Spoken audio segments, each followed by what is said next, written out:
दोस्तों अगर आप इलेक्ट्रिकल इंजीनियरिंग के 6 सेमेस्टर के स्टूडेंट हैं तो आज का ये वीडियो आपके लिए काफ़ी ज़्यादा इंपॉर्टेंट होने वाली है, क्योंकि आज के इस वीडियो में आपको ईजीडी ई सेकंड सब्जेक्ट से रिलेटेड कुछ मोस्ट इंपॉर्टेंट टॉपिक को कवर करेंगे जो आपके एग्जाम के दृष्टिकोण से और आपके फ्यूचर के दृष्टिकोण से भी काफ़ी ज़्यादा इंपॉर्टेंट होने वाली है। तो आइए दोस्तों देखते हैं।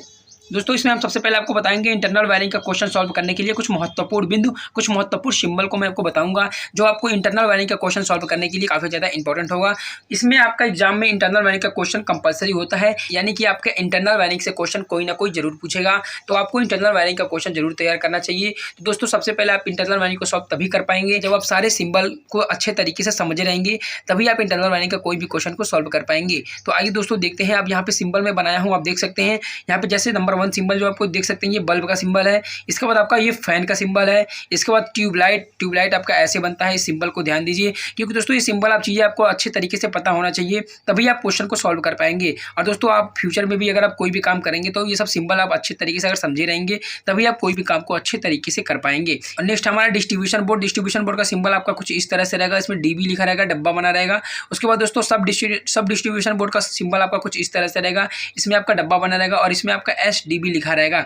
इसके बाद दोस्तों स्विच बोर्ड का सिंबल आपका ऐसे रहेगा, इसमें SB लिखा रहेगा। इसके बाद दोस्तों आपका है एग्जैक्ट फैन यानी निकास पंखा, आपका कुछ इस तरह से निकास पंखा रहेगा। जैसे आप देखे होंगे कहीं पर किचन वगैरह में लगा रहता है ये निकास पंखा, तो इसी तरह का सिंबल आपको बनाना है और इसी तरह से आपको इसको दर्शाना है। इसके बाद दोस्तों हमारा है पुश बटन यानी दाब स्विच, जिसे हिंदी में दाब स्विच भी कहते हैं। पुश बटन का सिंबल आपका कुछ इस तरह से बनेगा, आप देख लीजिए।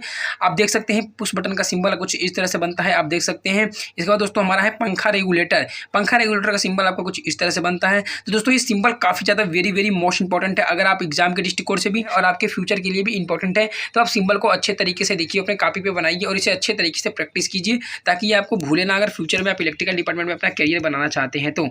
नेक्स्ट हमारा सिंबल है एनर्जी मीटर का सिंबल कुछ इस तरह से बनता है, आप देख लीजिए। इसके बाद दोस्तों हाउस वायरिंग के लिए कुछ मैं इंपॉर्टेंट टॉपिक को यहाँ पे लाया हूँ। जैसे कि दोस्तों हाउस वायरिंग में जो प्रयोग किया जाता है वो ज़्यादातर fan, bulb, tubelight, 5 ampere circuit, 15 ampere circuit, ये सब चीज़ों का प्रयोग किया जाता है इंटरनल वायरिंग का क्वेश्चन को सॉल्व करने के लिए। तो आपको ये सब पता होना चाहिए कि फैन जो होता है वो 60 वाट का होता है, बल्ब जो होता है वो 60 वाट का होता है, ट्यूबलाइट जो होती है वो 40 वाट की होती है, और 5 एम्पियर सर्किट जो होता है वो 100 वाट का होता है, और वहीं 15 एम्पियर जो सर्किट होती है वो 1000 वाट का होता है। तो आपको ये चीज़ें पता होनी चाहिए, काफ़ी इंपॉर्टेंट है। इसके बाद दोस्तों नेक्स्ट टॉपिक जो हमारा है वो है पीवीसी को दोस्तों बहुत लोग जानते नहीं है। जैसे दोस्तों आप इंटरनल वायरिंग का कोई भी क्वेश्चन सॉल्व करेंगे तो आपको PVC, JI, ASC, SWG, ST, LT ये सारी चीज़ों के बारे में आपको पता होनी चाहिए, तभी आप अच्छे तरीके से अपने क्वेश्चन को सॉल्व कर पाएंगे। जैसे दोस्तों पीवीसी का फुल फॉर्म होता है पॉलीविनाइल क्लोराइड, और इसके बाद आपका GI का फुल फॉर्म होता है गैल्वेनाइज्ड आइस, और इसके बाद हमारा है AAC का फुल फॉर्म होता है ऑल एल्युमिनियम कंडक्टर।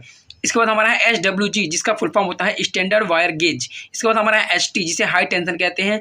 इसके बाद हमारा है LT जिसका फुल फॉर्म होता है लो टेंशन। तो आपको ये सब बेसिक चीज़ें पता होनी चाहिए। Electrical design, drawing and estimating second अगर एग्जाम देंगे आप तो ये सब बेसिक चीज़ आपको पता होनी चाहिए। अगर आप क्वेश्चन सॉल्व करेंगे या फिर न्यूमेरिकल दे देगा तो आपको ये सब बेसिक चीज़ों को अच्छे तरीके से पता होना चाहिए, तभी आप इंटरनल वायरिंग का कोई भी क्वेश्चन ईजी तरीके से सॉल्व कर ले जाएंगे।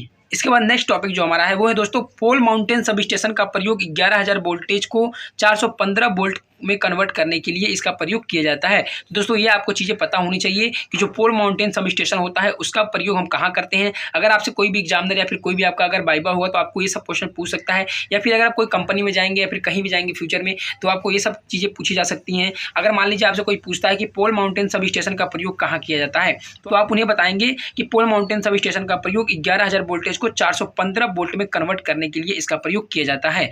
इसके बाद दोस्तों नेक्स्ट टॉपिक जो हमारा है टेंशन को वोल्टेज के नाम से भी जानते हैं। जैसे मैंने पीछे बताया हूं कि ST लाइन, LT लाइन जो होती है, जो हाई टेंशन, लो टेंशन जो होता है, तो टेंशन जो होता है उसे हम वोल्टेज के नाम से जानते हैं, यानी कि वो हाई वोल्टेज उसे भी कह सकते हैं, यानी कि हम हाई टेंशन को हाई वोल्टेज कह सकते हैं, लो टेंशन को लो वोल्टेज कह सकते हैं। तो वही यहाँ पे कहा जा रहा है कि टेंशन को वोल्टेज के नाम से भी जानते हैं, ये आपको जानना जरूरी है।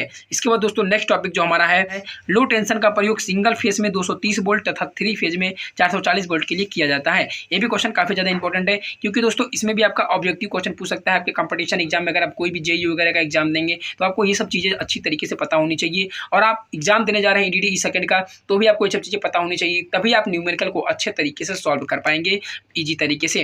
दोस्तों यहाँ पे आपको ये याद करने वाली चीज़ें हैं कि आप इसे हमेशा याद रखिएगा। लो टेंशन का प्रयोग सिंगल फेज में 230 वोल्ट पे किया जाता है तथा 3 फेज में 440 वोल्ट के लिए किया जाता है।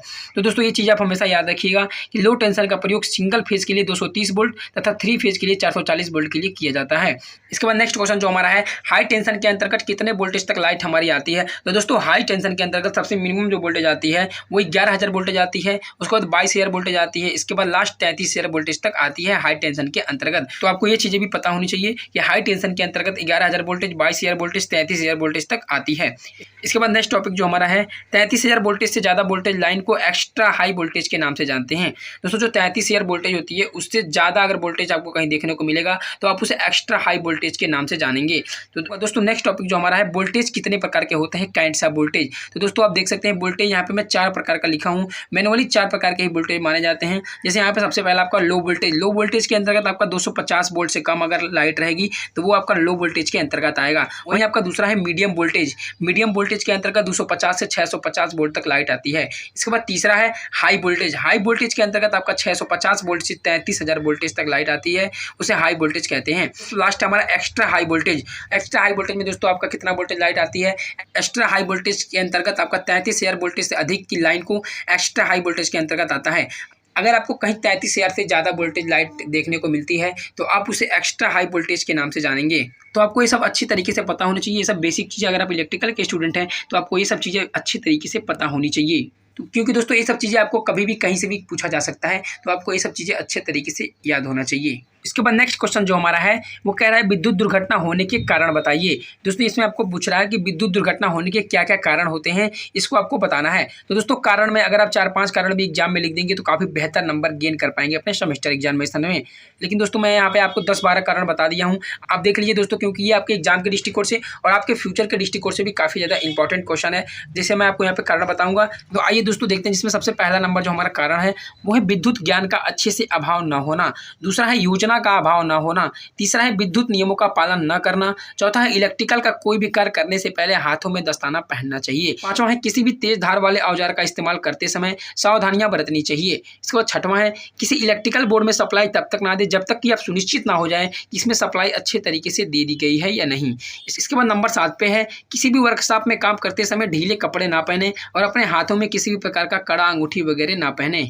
इसके बाद नंबर 8 पे है बिजली का कोई भी कार्य करने से पहले आपका पूरा ध्यान उस काम पर होना चाहिए।